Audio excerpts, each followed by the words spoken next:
Segunda de Pedro. Hoy vamos a terminar el capítulo 1. Ya por fin, después de un montón.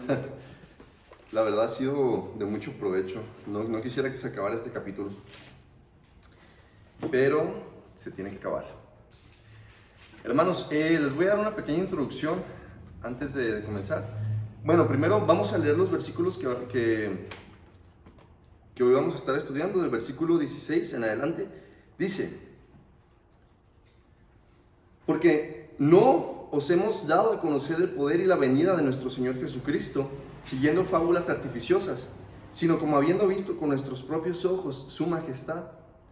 Pues cuando Él recibió de Dios Padre honra y gloria, le fue enviada desde la magnífica gloria una voz que decía: Este es mi Hijo amado, en el cual tengo complacencia. Y nosotros oímos esta voz enviada del cielo, cuando estábamos con Él en el Monte Santo. Tenemos también la palabra profética más segura, a la cual hacéis bien en estar atentos, como a una antorcha que alumbra en el lugar oscuro, hasta que el día esclarezca y el lucero de la mañana salga en vuestros corazones. Entendiendo primero esto, que ninguna profecía de la Escritura es de interpretación privada, porque nunca la profecía fue traída por voluntad humana, sino que los santos hombres de Dios, habiendo sido inspirados por el Espíritu Santo. Bueno, hoy vamos a hablar acerca de la confianza en la palabra de Dios. Quiero hacerte una pregunta antes de comenzar. Ustedes van domingo tras domingo a un lugar para escuchar el Evangelio, o la palabra, o lo que se predica en ese lugar. A lo mejor pueden ir entre semana, o incluso pueden ir otros días de la semana a reunirse también para escuchar palabra de Dios. Ustedes, contándome a mí, que constantemente asisten a estos lugares y escuchan lo que hay aquí escrito, confían en este libro. Hay confianza en ustedes cuando escuchan las palabras que salen de este libro. Ustedes pueden decir: yo confío en lo que dice aquí. Mediten en esa pregunta. En todo lo que hemos estado estudiando de este capítulo, podemos ver que hay una constante, y la constante es persecución. A los cristianos en ese momento los están persiguiendo, los están matando, ¿ok? Estábamos el otro día, mi esposa y yo, escuchando un canal en YouTube de una persona que cuenta la historia de una manera cómica. Y en uno de sus videos, él dice que, me salgo un poco del paréntesis nada más para aclararlo, porque estoy hablando de persecución, que está hablando de las cruzadas, ¿no? Y dice: esos cristianos perversos que asesinaban a los musulmanes y usaban de pretexto o como bandera a Dios para tener permiso de asesinarlos y hacer lo que quisieran y conquistar Tierra Santa. Y burlándose, ¿no? Es que cristianos desgraciados, ¿no? ¿Por qué hacen esto y aquello? Y en aquel momento, esto nada más es para conocimiento de ustedes. Acuérdense que con Constantino, el último emperador de Roma, impuso la religión cristiana obligatoria para todo el imperio. De manera que si una persona era idólatra o figuraba en otra religión, ahora por órdenes del emperador era cristiano. Ustedes saben que si una persona le ponen el título de cristiano, o si esa persona se pone a sí misma o a sí mismo el título de cristiano o cristiana y no presenta frutos de ese título, no es cristiano, no es cristiana. Entonces, nada más para edificarnos un poco en ese conocimiento, siempre ha habido cristianos en la historia. Bueno, cristianos pues después de Jesús. Siempre ha habido cristianos en la historia. Y esos cristianos siempre han sido perseguidos. Siempre han sido rechazados. Siempre han sido menospreciados. Los demás que se pusieron el título o les pusieron el título de cristianos, pero no presentaban frutos, los frutos del Espíritu, esos no eran cristianos. Y hasta hoy día siguen sin ser cristianos. ¿Por qué les comento esto? Porque a los que estaban persiguiendo en este momento, en el momento en el que Pedro está escribiendo la carta, estaban siendo perseguidos. ¿Quiénes? Cristianos, hijos de Dios. ¿Ok? Entonces, imagínense ustedes, Dios daba promesas en el Antiguo Testamento a través de los profetas y decía: los voy a librar, o va a pasar esto. Y de repente pasaba un año, pasaban 2 años, pasaban 70 años y veían la promesa cumplida. 70 años leyendo un libro de historia a lo mejor no puede parecer mucho tiempo, ¿verdad? Así como, pues nada más fueron 70 años. Pensemos en Abraham. Abraham no podía tener hijos y Dios le dice, vas a tener un hijo. Y a través de tu simiente todo el mundo va a ser bendecido. Y pasaron 5 meses, y pasó un año, y no tenía hijos. Un año, no tenía hijos. Y se empezó a desesperar la esposa. Y luego, ¿qué le dice Sara a Abraham? Pues órale con la criada, porque pues va a ser tu hijo, entonces ese va a ser el de la promesa. Ahora que pasen 70 años, 400 años, 2000 años, ¿verdad que es mucho tiempo? Pero la palabra de Dios es fiel. ¿Y qué estaba pasando con las personas en aquel momento? Si tú estás esperando algo con ansias y pasa un mes, te desesperas. Si pasan 2 meses, si pasa un año y no ves que eso que estás esperando se cumple, te desesperas. Llegas a creer incluso que no va a pasar, ¿verdad?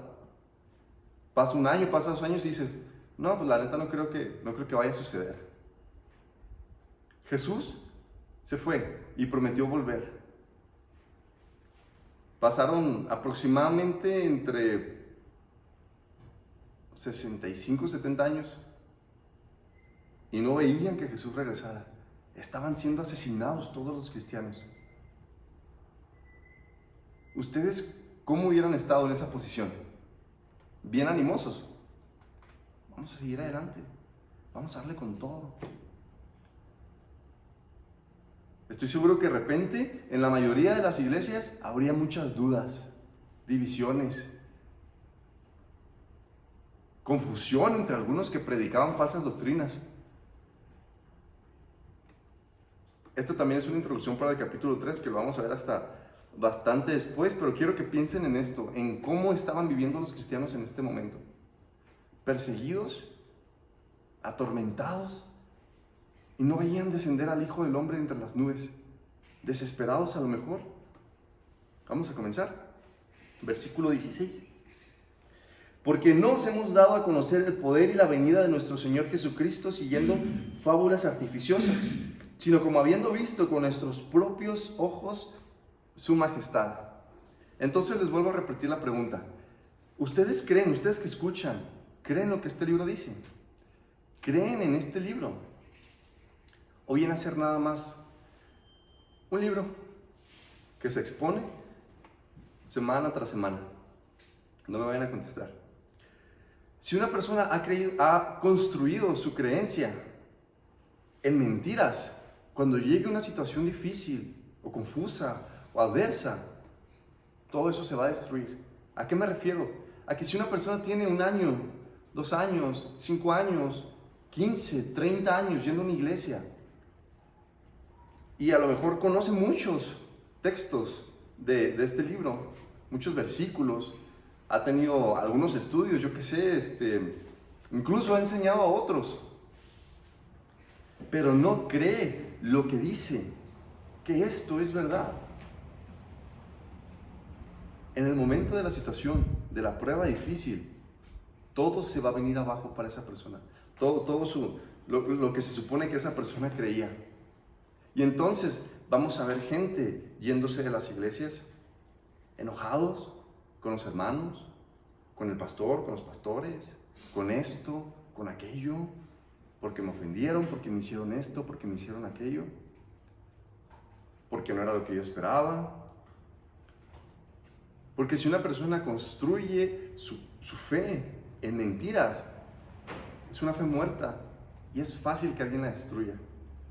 Ciertamente los cristianos en aquel momento estaban siendo sacudidos fuertemente por pruebas difíciles. Nada que tú y yo hayamos vivido, al menos todavía. Ellos en verdad estaban siendo sacudidos, fuerte, sacudidos. ¿A qué me refiero? A que si salían, corrían el riesgo de que los asesinaran de una manera horrenda. Estaban siendo sacudidos. Ellos, en ese momento, prueba muy dura. Imagínense. Si ellos hubieran creído que lo que dice la palabra de Dios suena bien, suenan padres esas promesas, pero no es real. Primero que todo, no hubieran sido perseguidos. No hubieran dado primero sus vidas antes que la verdad bíblica. Y en el caso de que sí, pues su persecución hubiera sido en vano.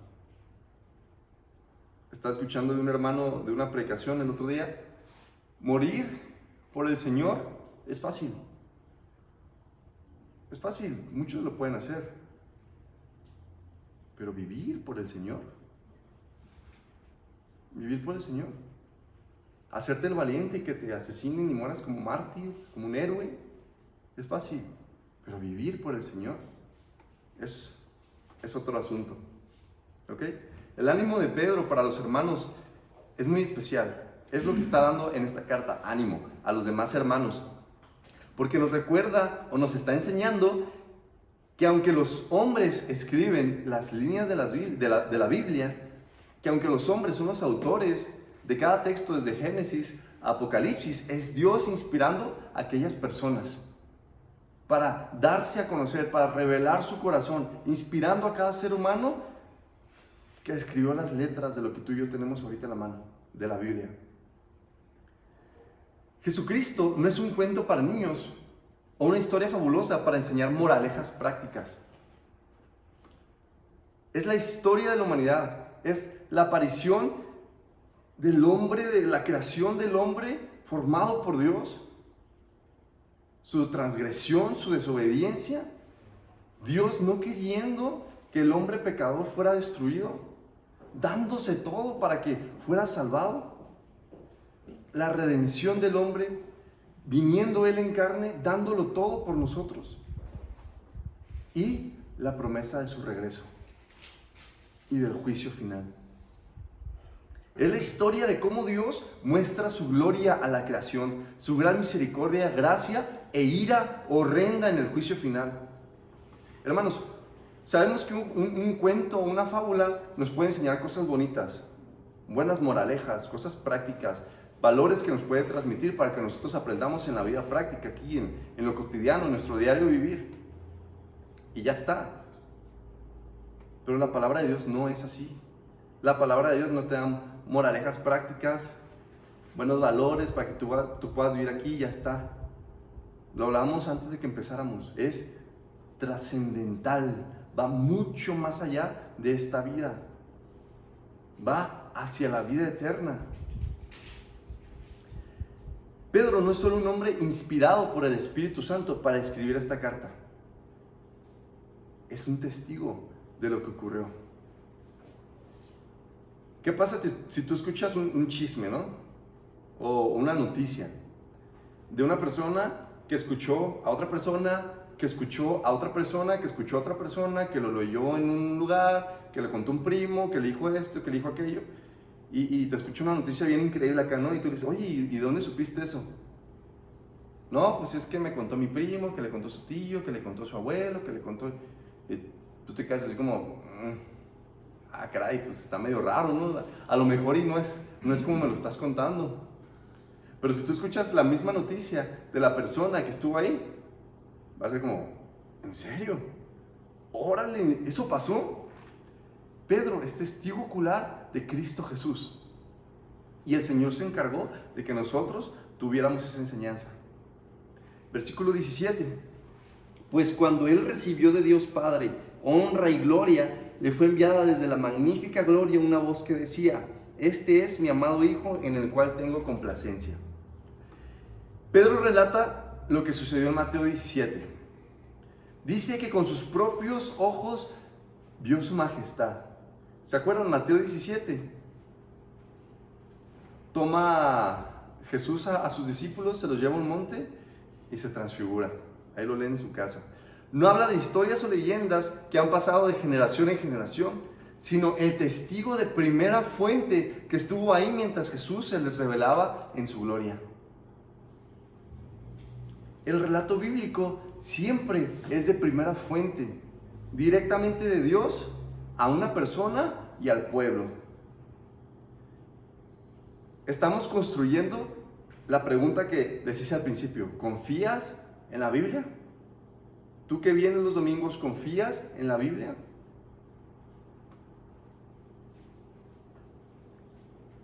No habla de historias o leyendas que han pasado de una generación a otra, a otra, a otra, sino el testigo de primera fuente. Jesús se transfiguró. Vamos a hablar tantito de eso. Transfiguración es metamorfos. ¿Y por qué quiero hablar de esto? Porque quiero hablar de la persona de Jesús. ¿Qué significa que Jesús se transfiguró? Metamorfos significa que pasó de una forma a una otra, completamente diferente. Generalmente conocemos esa palabra gracias a las mariposas, ¿verdad? Cuando son una oruga, un gusano, una oruga, y luego se construyen un capullo alrededor de ellas, se envuelven completamente, se ponen en un estado de metamorfosis, mueren dentro de esa oruga y cuando salen, estoy hablando de una mariposa, sale una mariposa, ¿verdad? Con alas grandes, bonitas, diferentes colores. Lo que era el pedazo ese de oruga ahora es un pedacito chiquito y hay unas alas inmensas rodeándolo. Se parece a lo que era antes. No se parece en nada. Es como si fuera un animal completamente diferente, ¿verdad? Bueno, eso es metamorfosis, es metamorfo. Y es lo que quiere decir que hizo Jesús en ese monte, en ese momento. Se transfiguró, hizo metamorfosis, pasó de una forma a otra completamente diferente. Delante de Pedro y los hijos del trueno que estaban acompañándolos, David Guzik dice: uno puede ver que esta brillante gloria no era un milagro nuevo, sino una pausa en un milagro en marcha. El milagro verdadero era que Jesús casi todo el tiempo podía evitar manifestar su gloria. Entonces, imagínense aquel momento donde Jesús toma a Jacobo, a Santiago, a Juan y a Pedro y los lleva al monte. Y de repente comienza a brillar Jesús y dice que su cara brillaba como el sol. Cuando dice su cara brillaba como el sol, significa no lo podían ni ver. Y sus vestiduras se transformaron y se hicieron blancas y brillaba todo Jesús. Y de repente se le aparece Moisés y se le aparece Elías. La voz que descendió desde la gloria repitió las mismas palabras que dijo mientras Jesús era bautizado en el Jordán. Este es mi Hijo amado en quien me complazco, en quien tengo complacencia. Las mismas palabras que descendía de la voz en el bautismo estaban descendiendo en este momento en el monte. Solamente con una diferencia: a Él escuchen. A Él escuchen.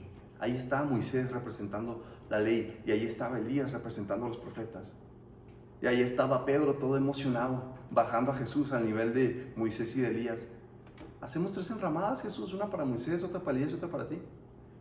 Y la voz en el cielo: este es mi Hijo amado en quien tengo complacencia. A Él escuchen. Porque Jesús tenía todo el peso del respaldo divino aquí en la tierra y el testimonio eterno de su obra redentora. Jesús tenía todo el respaldo divino de su obra, ¿ok? Entonces, ¿de qué es testigo Pedro? De esto que les estoy platicando. Incluso suena como si fuera de alguna especie de película de ciencia ficción, pero no. Pedro es testigo ocular, y lo dice en estos versículos, de su majestad. Yo no puedo, lo he tratado, pero no puedo imaginarme ver esa escena donde está Jesús ahí y de repente está Jesús completamente diferente, de manera que ni siquiera puedo voltear a verlo. Yo no me lo puedo imaginar. Versículo 18. Y nosotros oímos esta voz enviada del cielo cuando estábamos con Él en el Monte Santo. Entonces aquí está Pedro resaltando que ellos escucharon esa voz cuando estaban con Él en el monte. Que les quede bien claro, nosotros estábamos allí cuando recibió gloria y honor desde el cielo, desde lo alto. Allí estábamos nosotros, sí sucedió. Entonces, interpretemos como a Pedro diciendo a los hermanos que sufrían cosas horribles en aquel momento, así: oigan, no tienen nada que temer. El Señor Jesús es de quien nos habla las Escrituras. El Padre en el cielo aprueba su ministerio y nosotros vimos con nuestros ojos cómo lo confirmaba. No tienen nada que temer. Hermanos, ustedes que están padeciendo cosas horribles, no tienen nada que temer. Este es el Cristo que nos hablaba en las Escrituras. Este es el Cristo que habla desde Génesis. No hay nada que temer. El Padre confirmó su ministerio y ahí estábamos nosotros viéndolo. Versículo 19. Tenemos también la palabra profética más segura, a la cual hacéis bien en estar atentos como a una antorcha que alumbra en lugar oscuro hasta que el día esclarezca y el lucero de la mañana salga en vuestros corazones.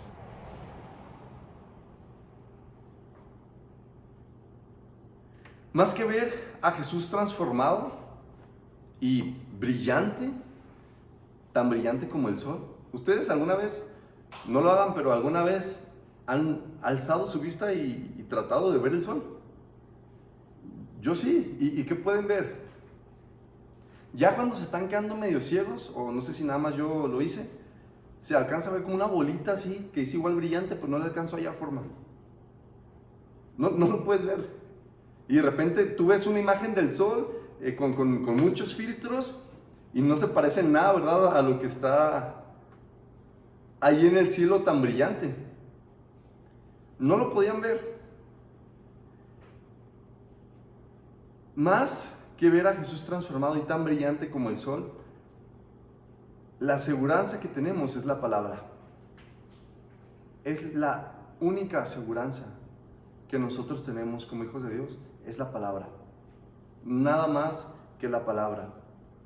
Jesús cumplió más de 330 profecías que hablan de Él en el Antiguo Testamento. Él vino y cumplió más de 330 profecías que hablan de Él en el Antiguo Testamento. La fe no viene por ver milagros.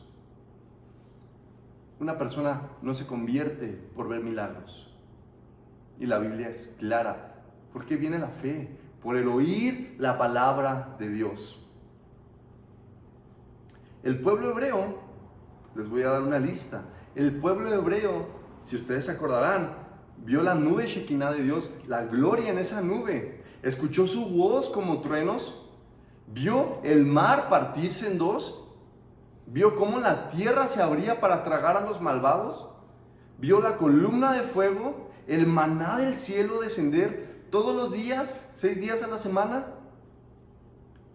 Agua salir de una roca para darles de beber. ¿Cómo Dios no permitía que el calzado se les maltratara? ¿Vieron cómo Dios ahogó al ejército egipcio y los destruyó? Y murieron por incrédulos.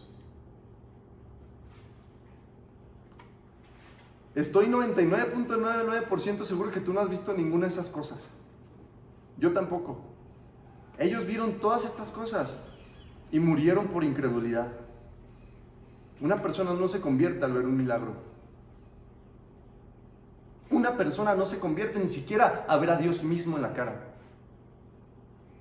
Una persona se convierte por la fe, por oír la palabra de Dios. Y es la única esperanza que nosotros tenemos. Porque así lo decidió Dios y ya está.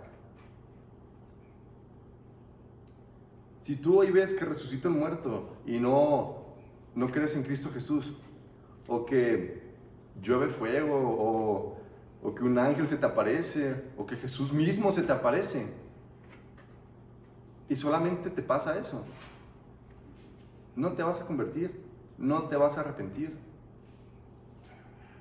porque la fe viene por el oír la palabra de Dios. El Padre no se complace en un montón de monos que viven esperando ver cosas maravillosas y de gran asombro para poder ahora sí transformar sus vidas, como esperando siempre ver algo así. El Padre no se complace en eso, sino en los enfermos pecadores que al escuchar la voz de Dios reconocen su estado de pecado y creen y se aferran a esa voz más que a sus propias vidas. Entonces, el Padre no se complace en que una persona se sorprenda mucho al ver un milagro, sino el que reconoce su estado pecaminoso, el que reconoce su necesidad de Cristo y se aferra a las palabras de Dios, más que a su vida, mucho más que a su vida. Así que si algunos de ustedes se preguntan, ¿cómo eran salvos en el Antiguo Testamento? Los que se aferraban a la promesa de Dios de salvación. Solamente así somos salvos, en Cristo Jesús, aferrándonos a la promesa. No hay otra manera, no hay ninguna otra manera.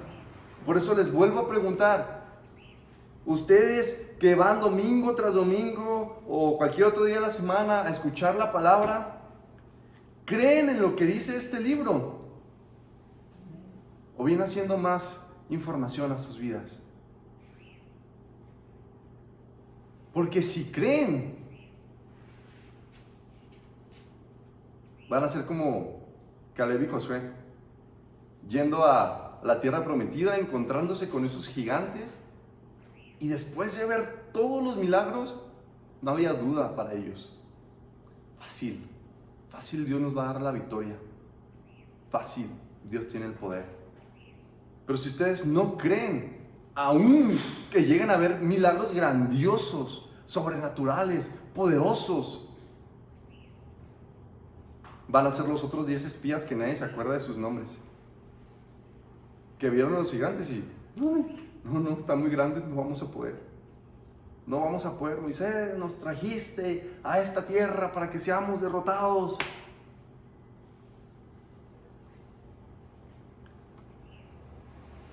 Muchos piden ver milagros para creer, anhelan contemplar una manifestación gloriosa de Dios para ahora sí afirmar con certeza: ahora sí soy cristiano, ahora sí ya creo. Pero en verdad aprendemos de la palabra que ver milagros no salva, sino aferrarse a la promesa que Dios ha dicho que Él haría. Así que lo digo por mí mismo, porque yo antes tenía muchas dudas. Y yo lo recuerdo que llegué a orar más de una vez, más de 2 veces, que Dios me enseñara cosas sobrenaturales, que Dios me dejara ver cosas inimaginables, para poder yo crecer, para poder yo creer. Bien tonto pidiendo esas cosas, ignorante de las Escrituras. Y muchos hacen lo mismo. Yo voy a creer en Dios hasta que no vea que algo suceda bien loco. O hasta que no lo vea. Pobrecitos cuando lo vean. Ver milagros no salva. Reitero, subrayo en negritas: ver milagros no salva.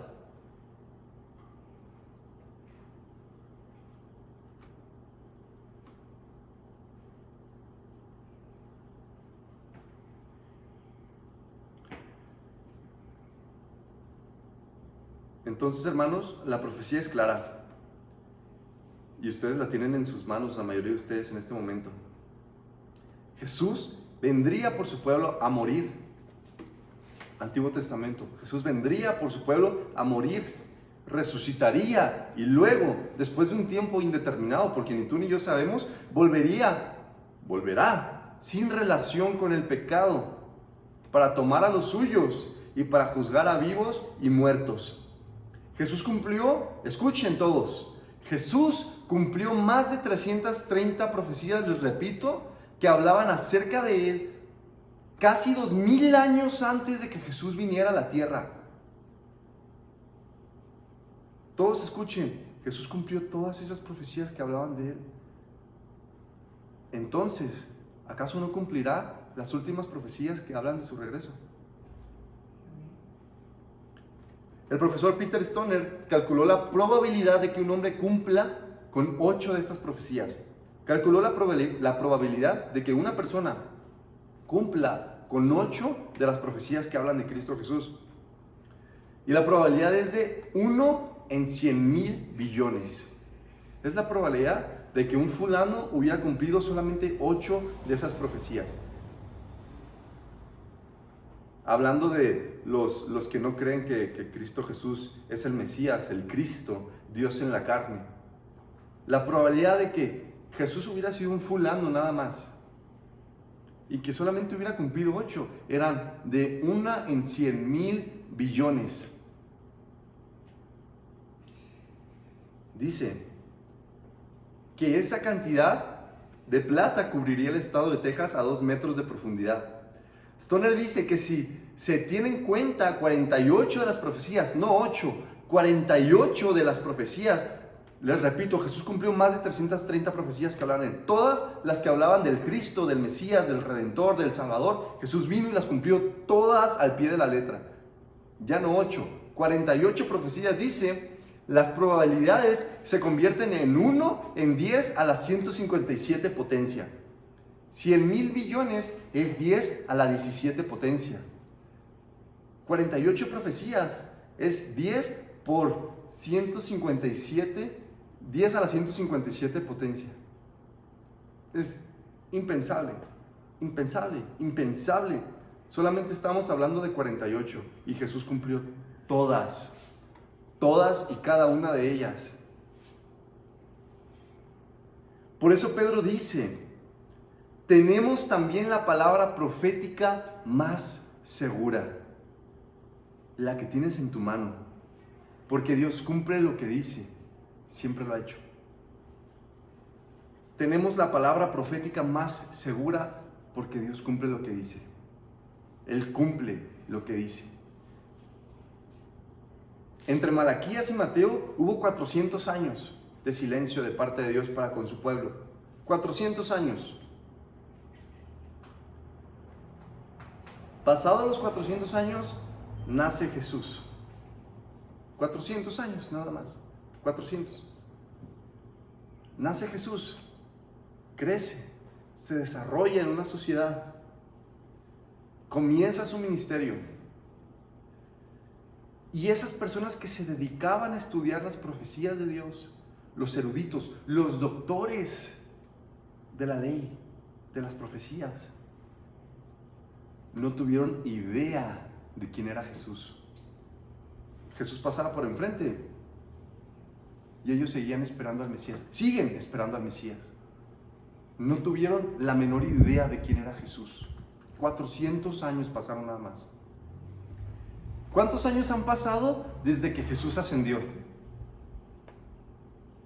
Casi 2000 años, como 1900, aproximadamente 1990 años.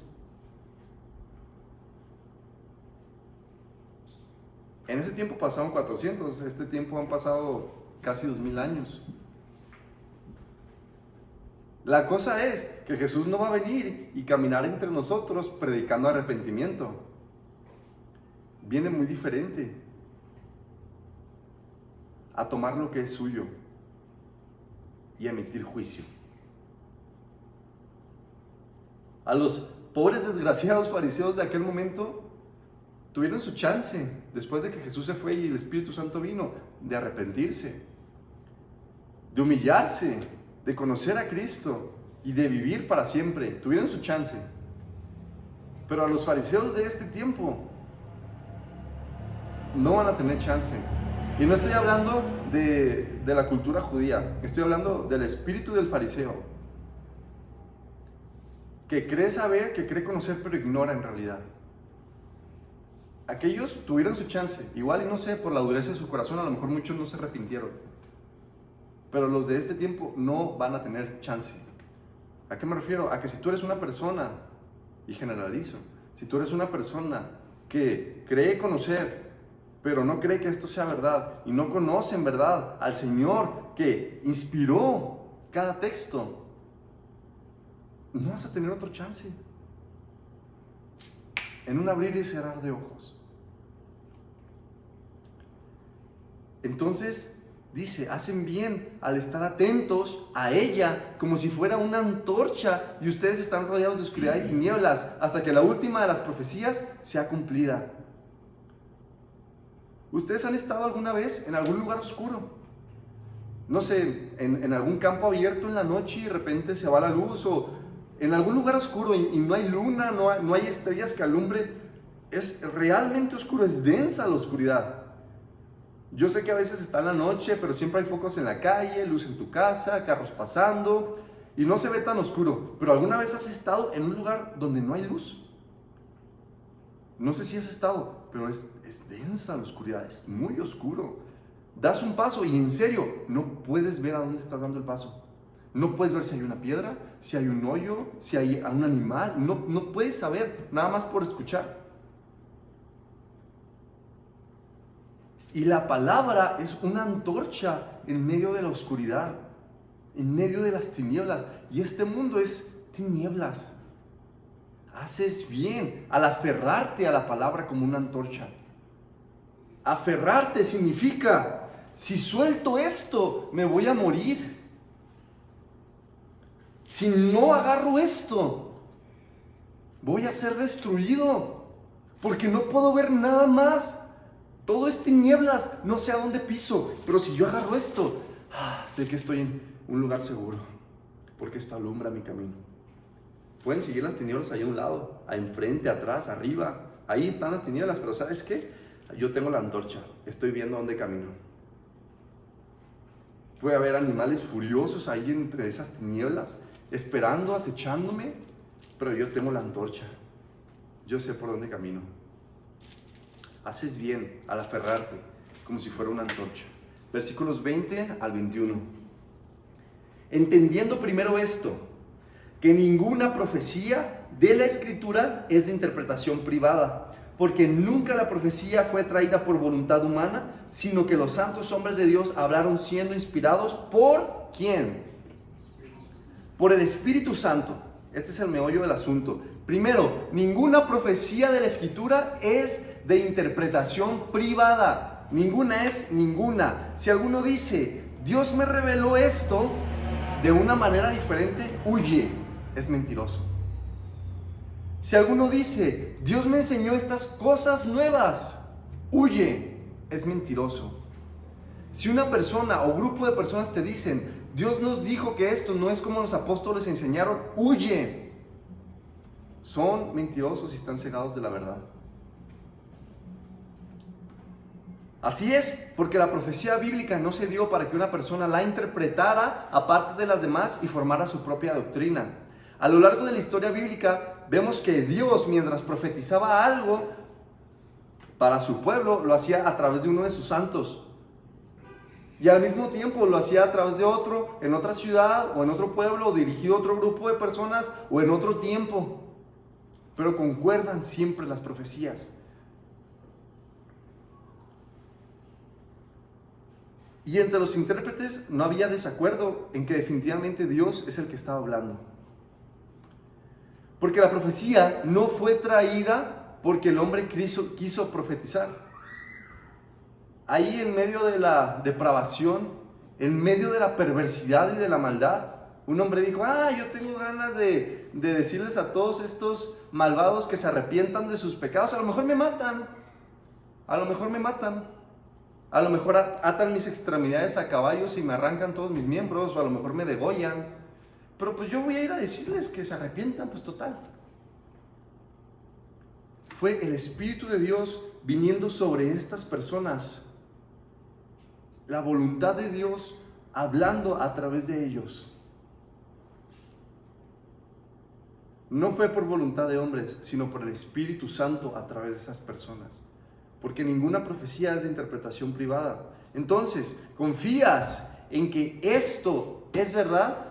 ¿Confías en que esto es verdad? Si no, ante la dificultad te desmoronarás como una estatua que se construye como arena del desierto. Ustedes han agarrado esa arena desértica. Es prácticamente polvito, ¿no? Fina. Trata de construir una estatua con eso. No vas a poder, ¿no? Ahora tienes un molde y llénala de esa arena. ¿Qué va a pasar cuando quites el molde? Se va a desparramar toda la arena, ¿sí o no? Si tú no crees que esto es verdad, si tú no crees que esto es verdad y es inspirado por Dios, entonces eres como un montón de arena nada más, que se disuelve, se dispersa, no forma nada, no construye.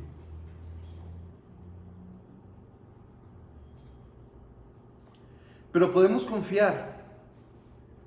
La profecía es y siempre será cumplida, porque fue Dios quien la inspiró. Así que podemos confiar. A lo mejor tú y yo no hemos visto a Jesús. No hemos visto un ángel, no hemos visto el mar abrirse, descender fuego del cielo, no hemos visto una columna de fuego o la nube de la gloria de Dios.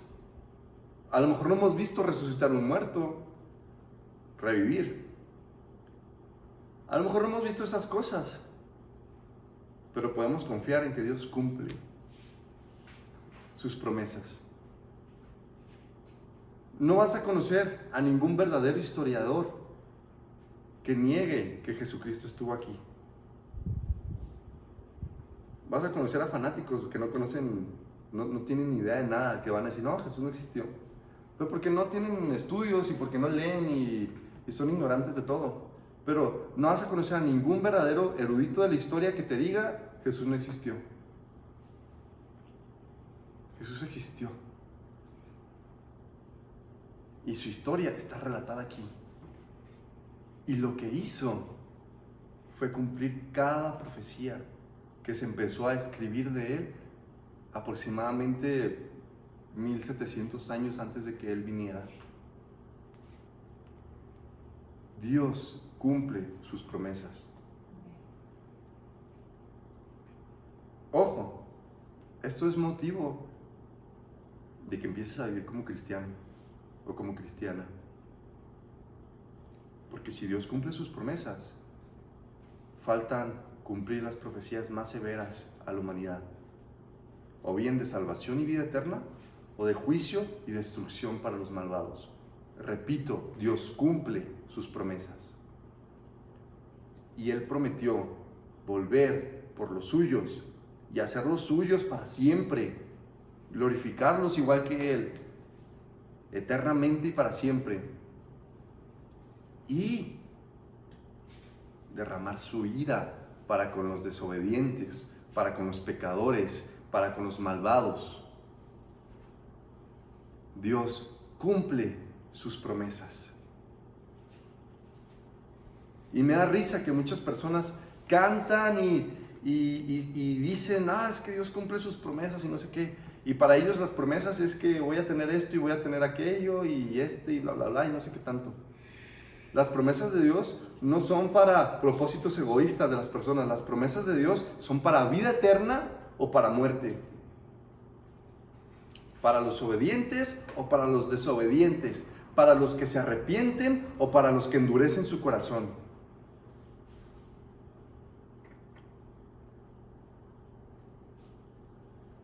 Jesús cumplió más de 300 profecías sobre el mismo. Crean, cumplirá las que hablan acerca de su regreso y el juicio.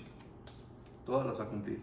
Entonces, no creas a los espirituales que dicen recibir interpretación nueva, profecía nueva del Espíritu de Dios. Estos son hijos de mentira y llevan a muchos a perdición. No les creas a esos espirituales que se la pasan diciendo, el Señor me reveló esto y me dijo aquello. Son mentirosos y son hijos de mentira y engañan a muchos y hacen que muchos se pierdan. No es de interpretación privada. No se vale que un hijo de Dios diga, el Señor me reveló algo que no está escrito aquí y que no le ha revelado ningún apóstol. Si el Señor te reveló algo, primero se lo reveló a uno de sus apóstoles o a uno de sus profetas.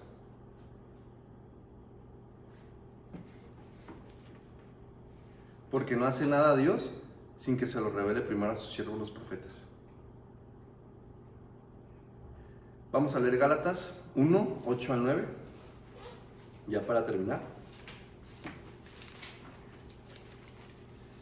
Concluyendo con toda esta dinámica acerca de la confianza que tenemos en la Escritura, Gálatas 1, 8 al 9 dice, está Pablo aquí hablando, ya lo habíamos estudiado, mas si aún nosotros o un ángel del cielo os anunciare otro evangelio diferente del que os hemos anunciado, sea anatema, o sea maldito.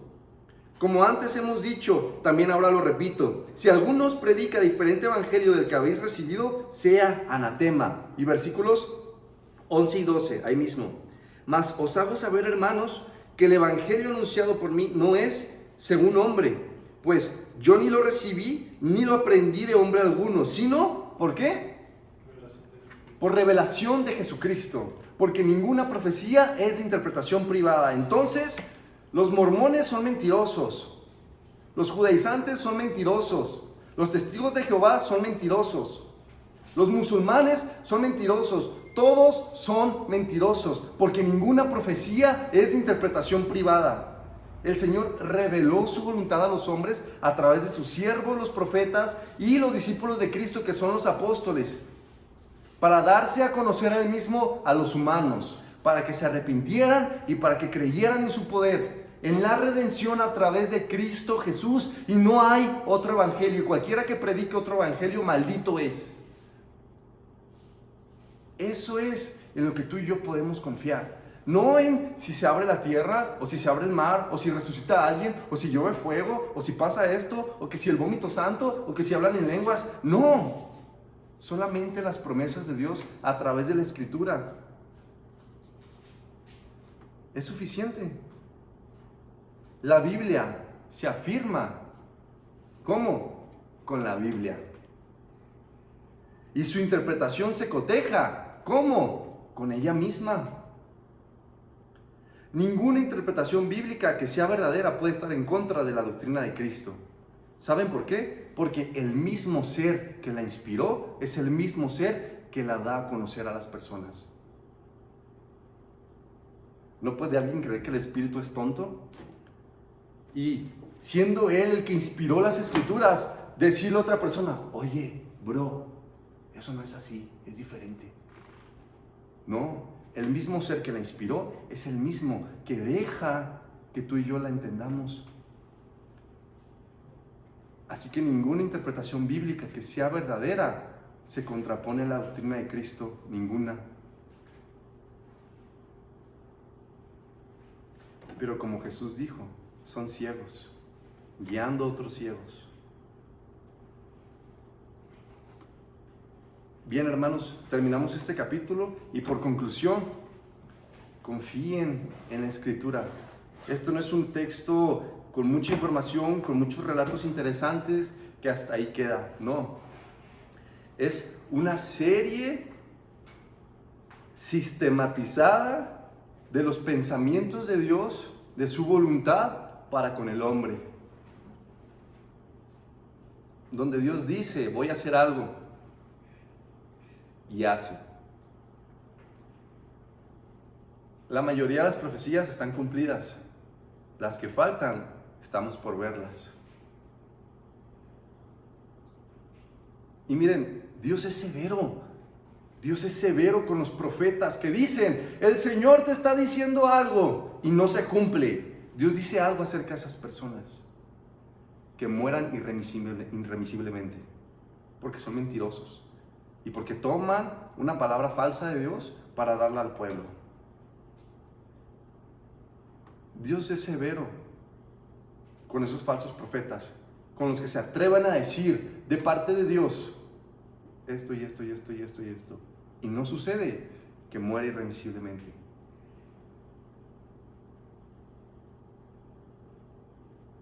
Y Dios usó a profetas para darse a conocer. Y lo que salió de boca de esos profetas ya se cumplió, de la mayoría de ellos. Ya se cumplió. Solo estamos a la espera de las últimas profecías.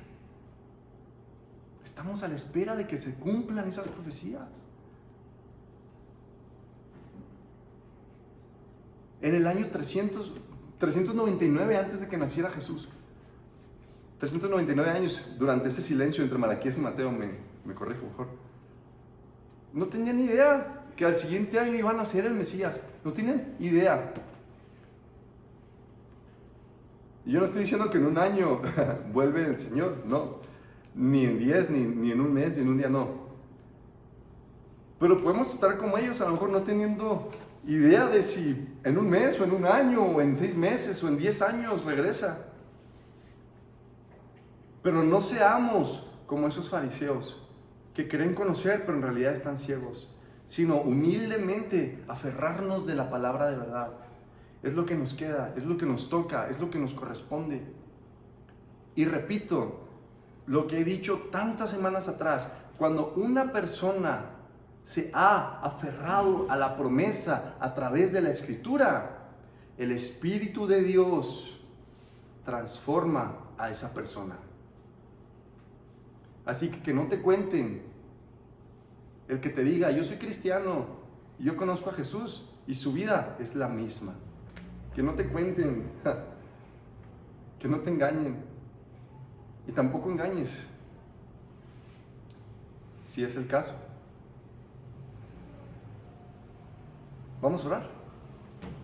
Señor, gracias por tu palabra, por tu poder, porque tú cumples lo que dices y produce tanto gozo eso, Señor, en mi vida. Y al mismo tiempo, Señor, me pone a temblar porque es tu promesa que cumples. Y aunque podemos llegar a vivir seguros en tu palabra, conocemos lo terrible que va a suceder a los que te desprecian, a los que no te quieren obedecer. Eso es lo que me pone a temblar, Señor. Ayúdanos, Padre Santo, a través de tu Espíritu, a ser una herramienta para llevar tu palabra a otras personas con urgencia. Ayúdanos, Señor, a estar firmes ante las personas que predican falsas doctrinas. Aún, Señor, si nos llegara a costar la vida, ayúdanos a estar firmes, porque tu palabra es verdad, porque tú nos llamas al arrepentimiento y a una vida santificada a través de tu Espíritu. Te ruego, Dios, por mis hermanos y hermanas que están en cualquier parte de esta ciudad, en cualquier parte de este planeta, Dios, reunidos o que se reúnan otro día. Te ruego, Dios, que con tu Espíritu los fortalezcas su entendimiento, los hagas crecer en tu palabra para que no seamos como aquellos que son reprendidos porque debiendo ser ya maestros todavía necesitan tomar leche. Que tu palabra, Señor, sea real en nuestras vidas, en nuestra forma de tomar decisiones, en nuestra forma de ser, que tu palabra realmente se vea a través de nosotros, para tu gloria, para que los demás vean lo que tú haces en el corazón de pecadores, de miserables, de perversos que te creen. Bendito eres por siempre. Te damos gracias en Cristo Jesús por el sacrificio, por tu plan redentor a la humanidad, porque tu amor es tan grande y nada nos va a poder separar de él. Tu gracia, tu misericordia, bendito eres por siempre y para siempre en el nombre poderoso de Cristo Jesús. Amén.